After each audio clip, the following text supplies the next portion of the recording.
The morning sky over Seoul was the color of dried blood. Dr. Hyun-woo Kim pulled his protective mask tighter as he walked through the ruins of what had once been the greatest city in Korea. The air tasted of metal and ash. Buildings stood like broken teeth against the red horizon. Most windows were gone. The streets were empty except for the occasional scavenger looking for supplies. Hyun-woo carried his research bag carefully. Inside were samples that might change everything. But first, he had to get back to the underground lab before the acid rain started again. The world was dying. Everyone knew it. The last government broadcast 3 months ago had admitted what people already understood. The climate wars had finished what pollution and greed had started. Most countries no longer existed. Cities were graveyards. Oceans were poison. But Hyun-woo still had hope. Scientists always had hope. It was what kept them working when everything else fell apart. He reached the hidden entrance to New Seoul Research Station. The elevator dropped him 6 levels underground. The facility hummed with electric power from their small fusion reactor. Down here the air was clean. The lights were bright. It felt like the old world still existed. Bo-ram Lee looked up from her workbench as Hyun-woo entered the main lab. She was younger than him by 10 years. Her black hair was always tied back when she worked. Her engineering background made her perfect for analyzing unknown materials. "Did you find more samples?" she asked, without looking away from her microscope. 3 more pieces, Hyun-woo said. He opened his bag carefully. Inside were chunks of what looked like crystal, but these crystals seemed to glow with their own inner light. The glow was soft like moonlight but somehow warm like sunlight at the same time. Bo-ram had named the substance dragon milk 2 weeks ago when they first found it. The name stuck because the material flowed like liquid when heated but stayed solid at room temperature. It looked like pearls that had been mixed with starlight. "Where did these come from?" Bo-ram asked as she took the samples. "The old DMZ area, near where Panmunjom used to be," Hyun-woo said. "The radiation readings there are still high, but something is different. The ground itself seems to be healing." Bo-ram placed 1 sample under her analysis scanner. The readings made her frown. "This is impossible," she said. "The energy density is higher than anything we know, but it is stable. It does not decay or lose power." Hyun-woo had seen the same readings for 2 weeks now. Dragon milk broke every rule of physics. They understood. It stored massive amounts of energy without any containment field. It seemed to respond to their thoughts and emotions. When Bo-ram felt excited about a discovery, the samples would glow brighter. When Hyun-woo felt sad about the dying world, the glow would dim. "I ran the cellular tests again," Bo-ram said. "Remember the dying plant we exposed to dragon milk powder last week?" Hyun-woo nodded. They had found a half-dead flower in the ruins. Its roots were burned by acid rain, its leaves were brown and falling off. "It is completely healthy now. More than healthy. It is stronger than any plant should be. Its roots grew 3 times longer. Its flowers are bigger and brighter. And look at this." Bo-ram led him to a small garden area they had set up in the lab. The flower they had treated was there. But it was not alone. 5 other plants grew around it. All were healthy and strong. All glowed with the same soft light as dragon milk. "The effect is spreading," Bo-ram said. "The treated plant is somehow sharing the dragon milk energy with other plants. I think it might be able to heal entire ecosystems." Hyun-woo felt hope growing in his chest. For the first time in months, he thought they might actually save something. Maybe not the whole world, but maybe enough to start over. The lab alarm started ringing. Both scientists looked up in surprise. The alarm meant only one thing. Something was coming from outside. Something big enough to trigger their motion sensors. They ran to the surface monitoring station. The screens showed the sky above Seoul. What they saw made them both freeze in shock. Ships hung in the red sky. Not human ships. These were organic-looking things that seemed grown, rather than built. They had smooth curves like living creatures. They glowed with soft blue light. There were dozens of them floating silently above the ruined city. "First contact," Bo-ram whispered. Hyun-woo watched the alien ships and felt something strange. The dragon milk samples in the lab below were reacting. Their glow was getting stronger, much stronger. The energy readings were climbing beyond anything they had measured. Boram, he said slowly. I think these visitors are here for the dragon milk. One of the alien ships began to descend. It moved like a leaf falling from a tree, graceful and silent. It landed in the ruins about 2 miles from their position. As it touched the ground, a pulse of blue light spread outward. Where the light touched the broken concrete, plants began to grow. They are not here to invade, Boram said with wonder in her voice. They are here to heal. Hyunwoo grabbed his communication equipment. If these aliens wanted dragon milk, he needed to contact the other human settlements. Fast. This could be humanity's last chance or its final doom. But looking at how the alien light made new life grow from dead ground, he felt hope burning bright in his chest. The dragon milk samples 6 levels below them now glowed like small suns. Their light was so bright it could be seen through the concrete ceiling. Something was beginning. Something that would change everything. The dying earth held its breath and waited to see what would rise from its ashes. Captain Taeho Park received the emergency signal while patrolling the southern settlements. His small army unit was one of the last organized military groups left in Korea. When Dr. Hyunwoo Kim reported alien ships over Seoul, Taeho knew everything had changed. The captain gathered his best people quickly. Ji-Hai Choi was a language expert who had worked with the old United Nations before the collapse. She was smart and brave and could learn new languages faster than anyone Taeho knew. If they were going to talk to aliens, they would need her skills. The journey to Seoul took 6 hours through dangerous territory. Wild storms made flying impossible. The roads were broken and flooded, but they had to reach the alien landing site before something went wrong. When they arrived at the ruins where the alien ship had landed, Taeho was amazed. The area around the ship looked like a garden. Green grass grew where there had been only broken concrete that morning. Trees were sprouting from cracks in the ground. Flowers bloomed in colors that seemed too bright for the gray world. The alien ship itself was beautiful in a strange way. It looked like a giant seed pod made of silver and blue metal. Patterns of light flowed across its surface like slow lightning. The light was warm and peaceful. Looking at it made Taeho feel calm for the first time in months. They are coming out, Ji-Hai whispered. The side of the ship opened without any sound. What emerged were not the monsters from old Earth movies. The aliens were tall and graceful. They had 4 arms and skin that changed color like oil on water. Their faces were almost human but with larger eyes that glowed softly. They moved like dancers.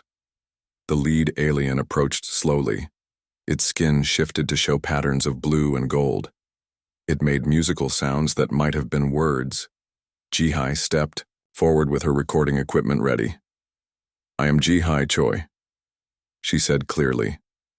We are humans. We want to talk with you in peace.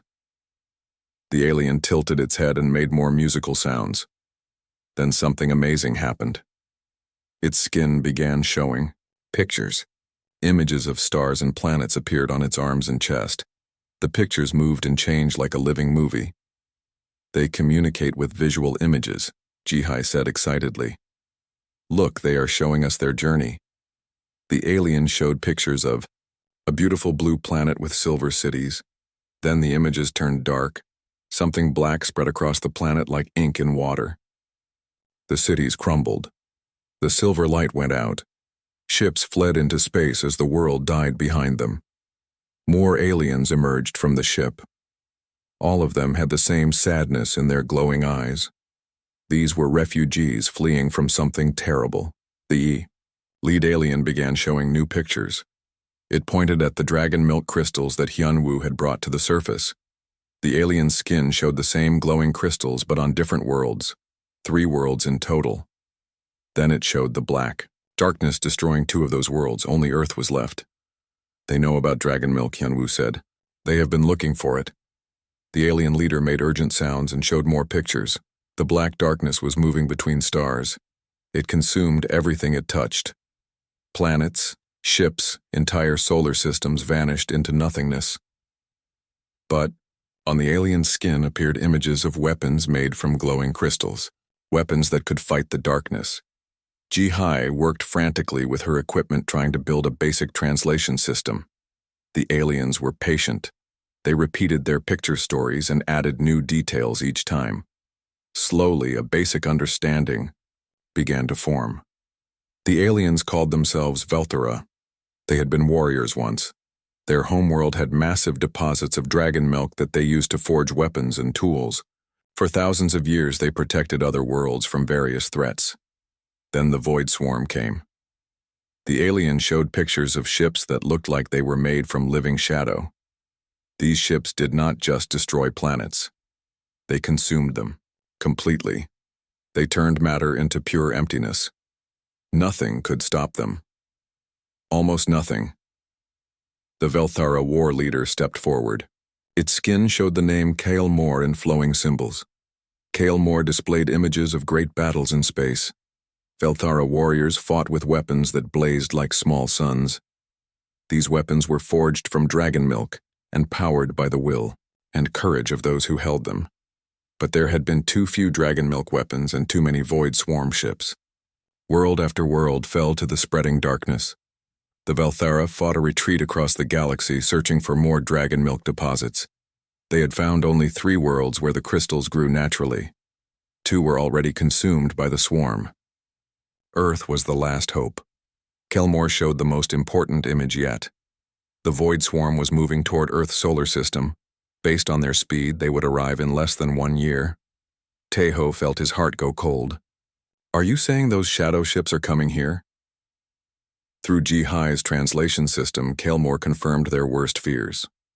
The Void Swarm had tracked the Velthara refugees. It was coming to finish what it started and consume Earth's dragon milk deposits. But there was hope. The alien showed pictures of humans and Velthara working together. Dragon milk weapons being forged in new ways. Ships built with both human technology and Velthara knowledge. "They want an alliance," Ji-Hai said. "They will teach us to use dragon milk as a weapon if we help them fight." Hyunwoo watched the dragon milk samples in his bag. They were glowing brighter than ever.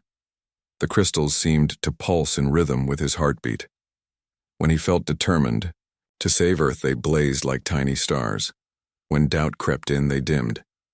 "The dragon milk responds to emotions," he told the others. "To hope and determination. Maybe that is why it works as a weapon. It turns human courage into real power." Kael Mor made agreeing sounds when Ji-Hai translated this. The war leader showed new images. Humans and Velthara minds somehow connected through dragon milk crystals. Their combined will creating weapons that could cut through the Void Swarm's darkness. As the sun set over the ruined city, the first day of the alliance began. Humans and aliens working together to forge hope from despair. The dragon milk crystals glowed like captured starlight, promising that Earth would not die without a fight. But time was running out. Somewhere in the cold darkness between stars, the Void Swarm was coming home. Min Soo-jang had worked with metal all his life. His hands were scarred from years of forging tools and weapons in his mountain workshop. When Captain Taeho Park brought him to meet the Velthara craftsman, Min Soo thought he understood what making things meant. He was wrong. The Velthara Forge Master called itself Teknol. It had 6 arms that moved like flowing water. When it worked with dragon milk, the crystal seemed to sing. The sound was beautiful and strange. It made Min Soo feel like he was hearing the voice of the stars themselves. "Watch carefully," Teknol said through the new translation devices Ji-Hai had built. The alien held a chunk of raw dragon milk in its upper arms. The crystal was dull gray like ordinary rock, but as Teknol began to work, something magical happened. The alien's skin started to glow with soft blue light. The glow flowed from its body into the dragon milk. The crystal began to change. It became clear as glass. Then it started to shine from inside with warm golden fire. "The key is the connection between mind and matter," Teknol explained. "You must feel what you want the dragon milk to become. Your will shapes it. Your emotions give it power." Min Soo tried to copy what he had seen. He held a piece of dragon milk and concentrated on making it glow. Nothing happened. The crystal stayed cold and gray in his hands. "You are thinking too hard," Teknol said kindly. "Feel instead." What does your heart want most? Minsu closed his eyes and thought about his daughter. She had died in the acid rains 2 years ago. He had not been able to save her. His heart wanted the power to protect the people he cared about, to make sure no more children died from the poisoned world. The dragon milk in his hands grew warm. When he opened his eyes, it was glowing with steady white light, not as bright as Technol's work, but still beautiful, still powerful. Yes, the alien said with joy in its musical voice. You understand now. Human emotions are strong, stronger than ours in some ways. You feel things deeply. Dragon milk responds to that depth. While Minsu learned alien forging techniques across the mountains, Da Yun's song was working on a different kind of building. She traveled from settlement to settlement carrying messages of hope. Her voice had once filled stadiums when she sang. Now she used that same power to unite the scattered survivors. We are not alone anymore, she told crowds of frightened people. The aliens are not our enemies. They are refugees like us. They lost their world to the same darkness that threatens ours. But together we can fight back. Dayun carried samples of worked dragon milk to each settlement. When people saw the crystals glow in response to hope and determination, many began to believe. The substance was proof that human emotions had real power, that their feelings could become weapons against the coming darkness. But not everyone was convinced. Junho Lim controlled the largest survivor settlement in the southern mountains. He had kept his people alive through the worst years by being suspicious of everything. When Da-un brought word of the alien alliance, he refused to believe. These creatures come from the stars just as our world dies, he said to his followers.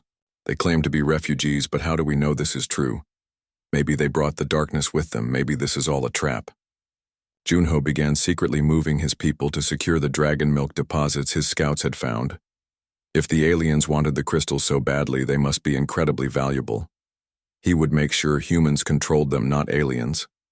While Junho planned his betrayal, something wonderful was happening in the joint research labs. Dr. So Young Han was a brain specialist who had studied how minds worked before the world ended. She volunteered for the most dangerous experiment yet attempted. I want to try linking my mind directly with a Valthera, she told Hyunwoo and Boram. If dragon milk really responds to consciousness, we might be able to share thoughts across species.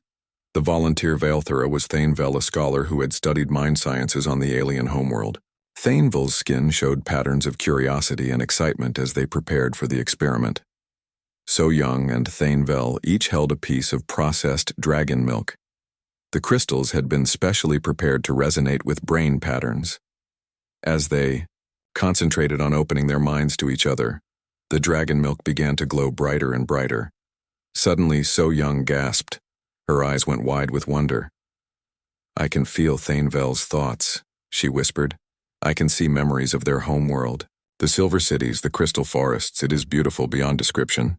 Thanevel's skin showed cascading patterns of amazement.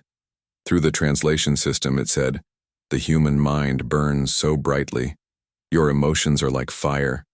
I can feel So Young's love for her lost family, her determination to save this world. It fills the dragon milk with incredible power. The linked dragon milk crystals now blazed like small suns. Their light was warm and alive. Boram's instruments showed energy readings that should have been impossible. The mental connection between human and Valthara had multiplied the crystals, power by hundreds of times. This is how we win, Hyunwoo said with excitement. Not just by copying Valthara weapons, but by creating something new. Human Valthara mind links can make dragon milk weapons stronger than anything that existed before. So Young and Thanevel remained connected for 6 hours. When they finally separated, both were exhausted but thrilled. They had proven that the barrier between species could be crossed, that two very different kinds of consciousness could work as one. We need to teach this to others, So Young said. Pilots who can link with Valthara navigators, engineers who can share knowledge instantly, warriors whose weapons will adapt and grow stronger during battle. As news of the successful mind link spread throughout the human settlements, more volunteers came forward. Young and old brave souls who were willing to risk their sanity to forge bonds with alien minds. The dragon milk responded to their courage with ever brighter light. But time was running short. Long-range sensors showed strange distortions in space beyond Pluto. The Void Swarm was coming faster than expected. The Alliance had perhaps 8 months to prepare their defenses. In workshops around the world, humans and Valthara worked side by side. Their combined knowledge created weapons that neither species could have imagined alone. Dragon milk swords that could cut through any material. Armor that adapted to protect against different attacks. Ships that thought and fought with the joined will of their crews. The glow of dragon milk forges lit up the night across Earth. Each spark of light was an act of defiance against the approaching darkness. Hope made solid, determination given form. The Alliance was no longer just about survival. It had become about proving that life and consciousness were stronger than entropy and void. That even facing the end of everything, thinking beings could choose to build rather than surrender. The Void Swarm arrived like a wound in space itself. Admiral Sang-Wook Kang watched from the bridge of the human flagship as reality tore open near Jupiter. What emerged were not ships in any normal sense. They were holes in existence given form, living shadows that hurt to look at directly. Sang-Wook had been promoted to admiral when the old Earth navies combined with Valthara survivors. His fleet was small, but every ship carried dragon milk weapons forged through human-alien mind bonds. They would have to be enough. All ships prepare for engagement, he ordered. Remember, the enemy feeds on fear and despair. Keep your minds focused on what we are protecting. Let dragon milk turn your love into power. The first Void Swarm scouts moved toward the human Valthara fleet. They looked like twisted versions of living creatures made from pure darkness. Where they passed, space itself seemed to die. Stars dimmed. The void between worlds grew hungry and cold. Lieutenant Yunbi Park sat in her fighter cockpit, breathing slowly to stay calm.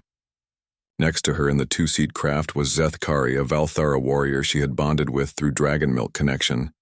Their minds were linked. Their hearts beat in rhythm. Their small ship pulsed with golden light. I can feel the enemy's hunger, Zeth Kari said through their mental link. It wants to consume everything, turn all matter into emptiness. We must not let fear of it poison our dragon milk weapons. Yunbi nodded and pushed her fighter forward. Around them, dozens of other bonded pilot teams did the same. Human courage joined with Valthara wisdom. Dragon milk weapons that could adapt and evolve during battle. The first clash was devastating. Conventional weapons passed harmlessly through the Void Swarm creatures. Energy beams were absorbed and turned into more darkness, but the dragon milk weapons bit deep. Where they struck, the shadow creatures screamed sounds that made reality shiver. Yunbi and Zeth Kari worked as one mind in two bodies. Their fighter could phase between dimensions thanks to dragon milk technology. When Void Swarm tentacles reached, for them they slipped sideways through space and struck from impossible angles. Their weak point is the core mind, Zeth Kari shared through their bond. Each swarm creature has a thinking center that coordinates its hunger. If we can destroy that, it becomes just empty darkness again. Yunbi dove her fighter deep into the belly of a Void Swarm destroyer. The creature's insides were worse than its outside. Everything was wrong angles and impossible geometry, but at the center burned a malevolent intelligence that wanted nothing but consumption. Their dragon milk weapons blazed with combined human Valthara determination.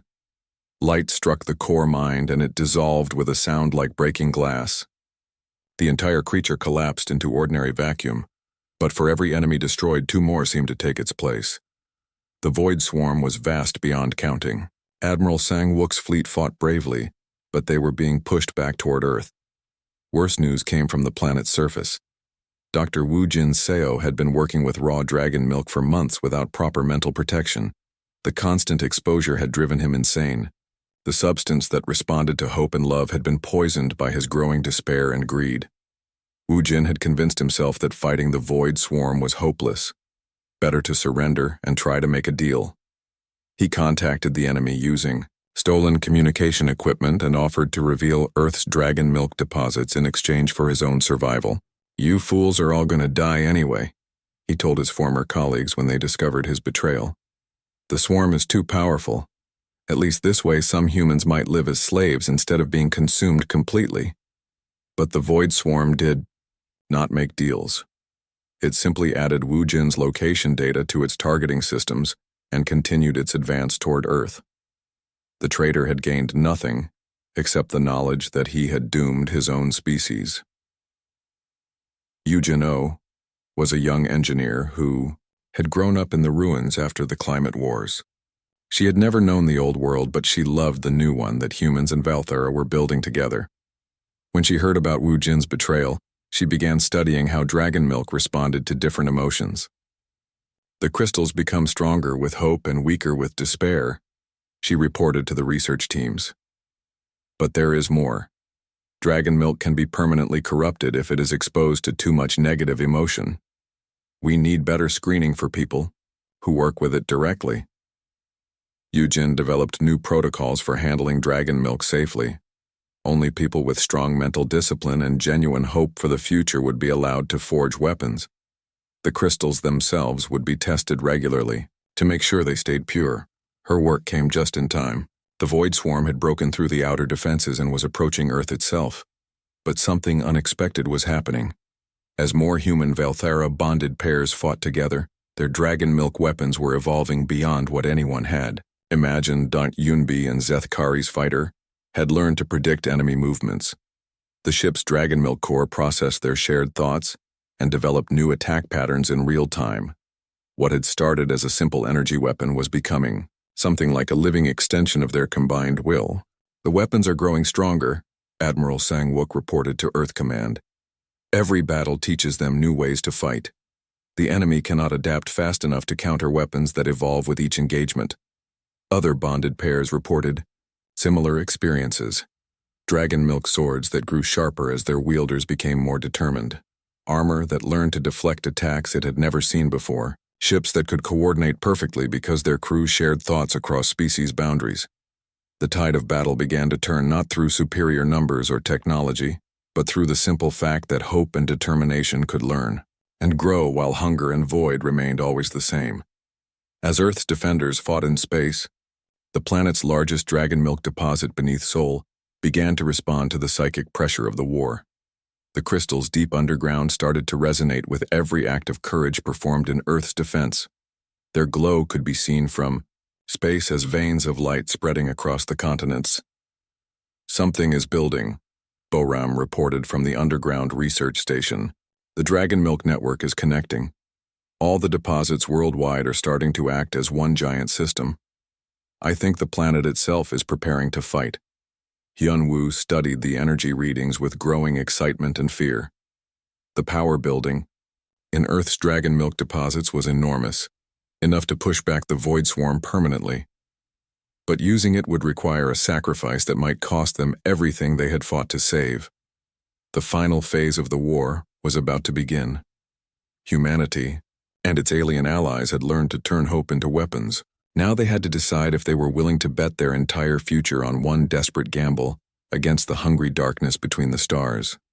In the depths of space, the Void Swarm gathered its full strength for the final assault on Earth. But on the planet's surface and in the minds of its defenders, dragon milk continued to glow brighter with each act of defiance.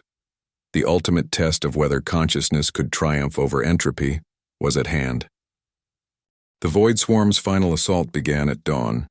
Master Artificer Dong-hyun Choi watched from his workshop as shadow ships blotted out the rising sun. Beside him worked Arch-Forger Morthek, the greatest Valthera weaponsmith still alive. Together, they were building humanity's last hope. Deep beneath Sol, the largest dragon milk deposit on Earth had awakened. The crystals formed a natural network spanning hundreds of miles underground. For weeks, the network had been growing stronger as it absorbed the psychic energy of every human and Valthera defender fighting for Earth's survival. The planetary grid is almost ready, Dong-hyun said as he carefully shaped another focusing crystal. His hands were steady despite the exhaustion that made his bones ache. He had been working for 36 hours straight. But we need someone to be the living mind that guides it. Morthek's skin showed patterns of sadness and admiration. On our homeworld, such weapons required the permanent sacrifice of our greatest warriors. They would join their consciousness with the dragon milk forever. Their bodies would die, but their minds would become part of the weapon itself. The planetary defense grid they were building would turn all of Earth's dragon milk into one massive weapon. It could strike at the void swarm across multiple dimensions at once, but it needed a consciousness powerful enough to aim and fire something that existed on such a vast scale. Captain Ji-won Kim stood in the doorway listening to their conversation. She was Dr. Hyun-woo Kim's younger sister and one of Earth's best pilots. Her fighter had been destroyed in the morning's battle, but she had made it back to Seoul alive. "I will do it," she said simply. "I will be the mind that guides the weapon." Dong-hyun and Morthek both tried to protest. Ji-won was young and had so much life ahead of her. But she shook her head and walked to the control center they had built around the Seoul Dragon Milk core. "My brother discovered dragon milk," she said. "It responds to hope and determination. I have both of those. And I have something else. I have seen what the void swarm does to worlds. I will not let that happen to Earth." Ji-won placed her hands on the dragon milk interface. The crystal was warm and seemed to pulse with its own heartbeat. As she opened her mind to it, the glow spread up her arms and into her body. She felt her consciousness expanding to touch every dragon milk deposit across the planet. "I can see everything," she whispered. "Every battle, every act of courage, every moment of hope. The dragon milk has been recording it all, storing the memory of everyone who fought for Earth." More defenders volunteered to join the planetary weapon. Hundreds of humans and Valthara offered their life force to power Ji-won's sacrifice. They linked their minds to the dragon milk network and felt their individual thoughts become part of something infinitely larger. Above ground, the final battle raged through Seoul's ruins. Warrior poet Ha-in-young led the ground forces protecting the Dragon Milk Core facility. She had trained in martial arts before the world ended, and poetry had taught her that words could be weapons too. Now she fought with both sword and verse. "Stand fast," she called to her soldiers as void swarm creatures poured through the broken streets. "Every second we hold gives Earth more time to charge its final weapon. Your courage feeds the light that will save our world." Her bonded partner Val then coordinated orbital strikes from the last Valthara command ship. The alien warrior's mind was linked to Hei-in's through dragon milk connection. They fought as one consciousness in two bodies across two different battlefields. The void swarm creatures were unlike anything Earth's defenders had faced before. These were not the scout ships or destroyer vessels from earlier battles. These were pure manifestations of entropy itself, living black holes that consumed light matter energy and hope with equal hunger. But the dragon milk weapons had evolved, too. Each battle had taught them new ways to fight. Swords that could cut through the fabric of space itself. Armor that existed in multiple dimensions simultaneously. Warriors whose determination had been transformed into literal fire that burned away darkness. In the underground control room, Ji-won felt the planetary weapon reaching full charge. Her consciousness now spanned continents.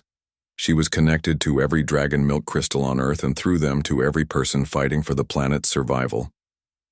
"The weapon is ready," she announced. Her voice came from thousands of dragon milk crystals across the world. "But using it will burn out the entire network. Everyone connected to it will die. Are you all willing to make that sacrifice?" The response came not in words, but in waves of determination that made the dragon milk blaze like captured stars. Human and Valthara defenders across Earth opened their hearts and minds to the network. They offered their life force freely to power the ultimate weapon against the void swarm. "We choose to burn bright rather than fade into darkness," they said with one voice. "Fire the weapon." Ji-won reached out with her expanded consciousness and grasped the void swarm fleet with invisible hands made of pure will. The planetary dragon milk network discharged all its stored energy at once. Every crystal on Earth blazed with light brighter than the sun. The effect was visible from space. Earth became a star for 30 seconds as dragon milk energy erupted from every continent. The light was not just electromagnetic radiation, but something deeper. It was crystallized hope and determination given physical form. Where the light touched void swarm ships, they did not just die. They were transformed. Their entropy reversed. Their hunger became fullness. Their darkness became blazing radiance that illuminated the solar system from Mercury to Pluto. The Void Swarm's hive mind screamed across multiple dimensions as its fleet was not destroyed, but converted into its opposite. Instead of consuming energy, the former swarm ships began generating it. Instead of spreading darkness, they became sources of life-giving light. But the victory came at the predicted cost. Jiwan felt her individual consciousness dissolving as the planetary weapon fired. Around the world, thousands of volunteers who had linked to the network collapsed as their life force was consumed by the ultimate attack. Yet they did not truly die. As Jiwan's awareness faded from her body, she felt it merging with something vast and eternal. The Dragon Milk Network had become a repository for every thought and memory of those who sacrificed themselves. Their consciousness lived on within the crystalline matrix that now covered Earth. "We did it," Jiwan's voice whispered from dragon milk crystals across the planet. "The Void Swarm is defeated. But more than that, we have shown that consciousness can triumph over entropy. That hope can transform even the deepest darkness into light." The surviving defenders looked up at a sky that was no longer filled with shadow ships. Instead, points of brilliant light marked where each Void Swarm vessel had been transformed. They looked like new stars born from human courage and alien wisdom working as one. Earth had been saved.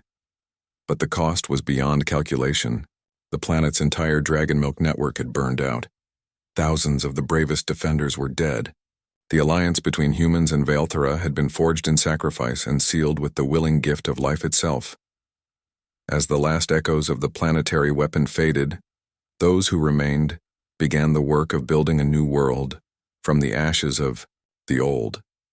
They had proven that hope was stronger than despair, that creation could overcome destruction, that even facing the end of everything, thinking beings could choose to light candles rather than curse the darkness. The dragon milk still glowed faintly in crystals across Earth, but now it carried within its structure the preserved consciousness of everyone who had died to save the world. Their sacrifice would be remembered forever in living light. 6 months after the final battle, Governor Seokjin Park stood in what had once been the ruins of Seoul. Now it was a garden city where human architecture grew alongside Vaelthera living buildings. Streets paved with dragon milk crystal carried soft light from one district to another. The air was clean for the first time in decades. Seokjin had been a simple farmer before the war. Captain Taeho Park had been his older brother. When Taeho died fighting the Void Swarm, Seokjin took on the responsibility of helping rebuild the world his brother had died to save. The transformation of Earth was beyond anything the survivors had imagined possible. The Dragon Milk Network that had fired the planetary weapon had not been destroyed. Instead, it had been changed into something new. The crystals no longer blazed with weapon fire, but they glowed with gentle healing light. Where dragon milk veins ran through the ground-poisoned soil became fertile again. Dead rivers flowed clean. Forests grew in places that had been wasteland for years. The planet itself was healing from the wounds of the climate wars. But the most amazing change was in the people themselves. The humans in Vaelthera who had survived the final battle found that their mental bonds had become permanent. They could share thoughts and emotions as easily as speaking. The barriers between species had dissolved completely. Dr. Hyunwoo Kim walked through the memorial garden they had built above his sister Jiwan's sacrifice site. He was old now and his hair was white, but dragon milk regeneration kept his mind sharp and his hands steady. The crystals that marked Jiwan's memorial pulsed with warm light whenever he approached. "Can you hear me, little sister?" he whispered to the glowing stones. "Always, brother," came Jiwan's voice from the crystal matrix. "I am part of the network now. I can see everything that grows on Earth, every flower that blooms, every child that laughs. The sacrifice was worth it." The voices of all who had died in the final battle could still be heard through the Dragon Milk Network. They had not truly perished but had become part of something larger. Their consciousness guided the planet's healing and protected the new civilization growing from the ashes of the old. In the workshops of new soul artisan Mi Young, Lee learned the craft her mother Bo Ram had helped pioneer. Mi Young was young, and her eyes shone with curiosity as she shaped dragon milk into tools of creation rather than war. The new generation approached dragon milk differently than their parents had.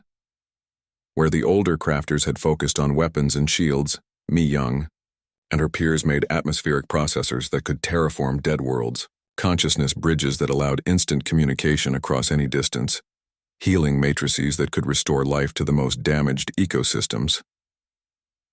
Dragon milk is not meant for fighting, Mi Young said, as she demonstrated her latest creation, to a group of students both human and Valthara. It is meant for building, for healing, for connecting minds across the void between stars. Her latest work was a ship engine that would carry the first human Valthara colony mission to other worlds, not as conquerors or refugees, but as gardeners bringing the seeds of their merged civilization to planets that needed healing. The engine glowed with steady golden light as Mi Young explained how it worked. The dragon milk responds to our shared dreams of what we want to create. Ships powered by this engine will carry not just our bodies, but our hopes for the future. They will find worlds and make them beautiful. Outside the workshop, the first generation of truly hybrid children played in parks where human and Valthara architecture grew together like living art. These children had been born from the deepest mental bonds forged during the war. They were not quite human and not quite Valthara, but something entirely new. Young Taijin was 5 years old and could make dragon milk crystals glow just by laughing. His friend Shiyan had inherited her human mother's curiosity and her Valthara father's ability to see across multiple dimensions. They played games that would have been impossible for either parent species alone. "Watch this," Taijin said as he picked up a handful of dragon milk pebbles. He closed his eyes and thought about butterflies. The crystals began to shift and flow, until they looked like tiny winged creatures made of living light. The crystal butterflies fluttered around the children before dissolving back into harmless pebbles. Shiyan clapped her hands in delight. To her, the crystals looked different than they did to pure humans or pure Valthara. She could see the mathematical equations that governed their transformation. The way hope and imagination became physical reality through dragon milk's strange properties. "I want to be a ship grower when I am older," she announced. "I will make vessels that can carry forests between the stars, ships that are alive and can think and dream about the worlds they will help create." The older generation watched these children with wonder and sometimes worry. They were creating a future that would be completely different from either human or Valthara civilization. But the Dragon Milk Network whispered reassurance through the consciousness of those who had died to make this future possible. In the evening, Elder Hyunwoo sat with the other council members planning Earth's first interstellar missions. The transformed Void Swarm ship still orbited the solar system, but now they served as beacons of hope rather than threats. Their light guided lost travelers home and powered the great works that were rebuilding civilization. "We have received signals from 17 different worlds," reported communication specialist Jae-hoon, who had learned to interpret dragon milk resonance patterns. "Some are asking for help with environmental damage. Others want to learn about our Human Valthara Alliance. A few are offering to share their own discoveries about consciousness and reality. Then we will go to them as friends," Elder Hyunwoo said. "We will carry dragon milk seeds to worlds that need healing. We will share what we have learned about turning weapons into tools of creation. We will prove that consciousness can spread faster than entropy." The first colony ships were already under construction. Each would carry thousands of volunteers, both human and Valthara, along with dragon milk gardens that would establish healing networks on their destination worlds. The ships themselves were grown rather than built using techniques that combined human engineering with Valthara bioshaping.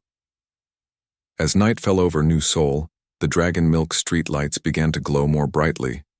The network was responding to the collective dreams of everyone living in the city. Dreams of distant worlds made green and beautiful.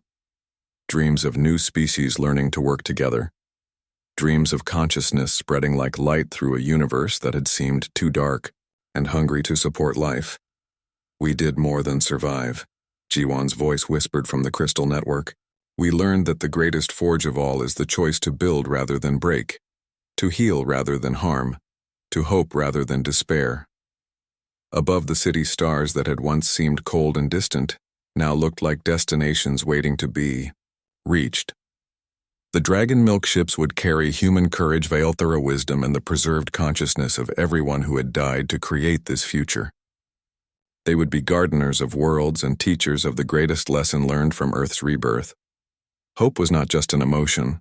It was a force that could reshape reality itself when given form through dragon milk, and the will to create rather than destroy. The new civilization rising from Earth's ashes would carry that truth to every world that needed to hear it. The dying Earth had become a beacon of life that would light the way for countless worlds across the galaxy. Dragon milk flowed through their veins and their ships, carrying with it the dreams of two species who had learned that together they could forge anything they dared to imagine.